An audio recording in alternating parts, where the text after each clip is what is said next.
અરવલ્લીના મેઘરજ તાલુકાના કંભોરડા ખાતે આંતરરાષ્ટ્રીય હિન્દુ પરિષદના અધ્યક્ષ ડોક્ટર પ્રવીણ તોગડિયાના સ્થાને ભવ્ય સનાતન હિન્દુ સંમેલન યોજાયું. હિન્દુ સમાજને સંગઠિત કરવા અને એકતાનો અવાજ બુલંદ કરવા આયોજિત આ સંમેલનમાં અનેક આગેવાનો તથા મોટી સંખ્યામાં ગ્રામજનો ઉપસ્થિત રહ્યા. કંભરોડા ખાતે યોજાયેલ સનાતન હિન્દુ સંમેલનમાં આંતરરાષ્ટ્રીય હિન્દુ પરિષદના અધ્યક્ષ ડોક્ટર પ્રવીણ તોગડિયા, આંતરરાષ્ટ્રીય હિન્દુ પરિષદના કેન્દ્રીય મંત્રી માલાબેન રાવલ, ઉત્તર ગુજરાત પ્રાંત મહામંત્રી જયંતિભાઈ પટેલ સહિત આગેવાનો ઉપસ્થિત રહ્યા હતા. હિન્દુ સમાજ પર થતા અત્યાચારો અટકાવવા અને સૌની એકતા માટે પ્રેરિત કરવા સંમેલનમાં આગેવાનોએ હાકલ કરી. અરવલ્લી જિલ્લાના બાયડ, માલપુર, મેઘરજ, મોડાસા અને શામળાજીની મુલાકાતે છું.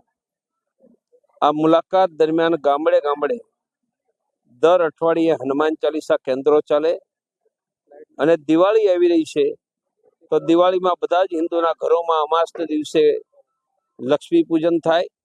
અઠવાડિયા પછી ઘરની સફાઈ થાય અને સફાઈ પછી જૂના સારા કપડાં ગામના ગરીબોને વેચાય અને ગરીબ બાળકોને મીઠાઈ.